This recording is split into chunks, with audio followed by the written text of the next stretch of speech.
تو پروردگار کیا ارشاد فرما رہا ہے کہ زینا للذین کفروا، کافروں کے لیے مزین کر دی گئی، ڈیکوریٹ کر دی گئی کیا؟ الحیات الدنیا، دنیا کی زندگی، اور اس ڈیکوریشن میں مبتلا ہو کر وَيَسْخَرُونَ مِنَ الَّذِينَ آمَنُوا، وہ ایمان والوں کا مذاق اڑاتے ہیں۔ توجہ فرمائیں، اور کل کائنات میں نظر دوڑائیں، قرآن آپ کو کہاں کھڑا کر رہا ہے؟ میں آپ کو یہ نہیں کہہ رہا کہ آپ صرف گجرانوالہ میں رہیں، نہیں، شرق سے غرب تک کل روئے زمین میں نظر دوڑائیں، لیکن بات اس دنیا کی زندگی پر تو ختم ہونے والی نہیں۔ بہت سارے فیصلے ہم نے پینڈنگ چھوڑے ہیں، وہ یہاں نہیں ہوں گے۔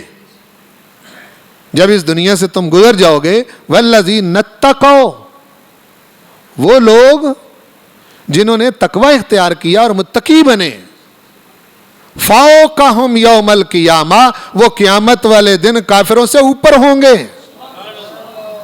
یہ ہے نا دنیا، دنیا نے تو ختم ہو جانا ہے کہ نہیں؟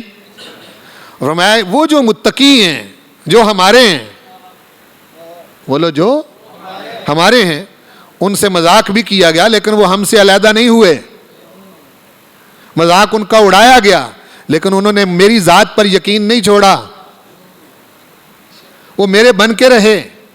یہ جو میرے ہیں جنہوں نے تقوی اختیار کیا، فوقہم، وہ ان سے اوپر ہیں یوم القیامہ، قیامت کے دن۔ اب وہ آیت جو ہم اپنے خیال میں کچھ اور سمجھے بیٹھے ہیں، قرآن کچھ اور ذکر کر رہا ہے۔ توجہ فرمائیں، واللہ یرزق من یشاء بغیر حساب۔ اب ہمارا کیا خیال ہوتا ہے اس آیت کے بارے میں؟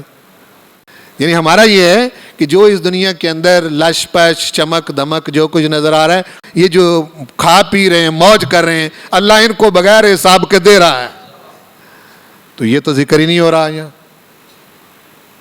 کیا الٹ مفہوم ہے؟ بالکل یہ کہا گیا ہے کہ دنیا کی زندگی ڈیکوریٹ کر دی گئی کافروں کے لیے، اور وہ ایمان والوں کا کیا اڑاتے ہیں؟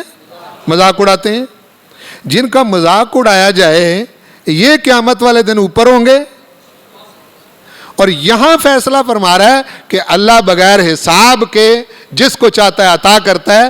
یہاں تو یہ بتایا جا رہا ہے کہ جن کا مذاق اڑایا جا رہا ہے، ان کو جو میں قیامت والے دن ان سے اوپر کر رہا ہوں، یہ بغیر حساب کے ان کو عطا کر رہا ہوں۔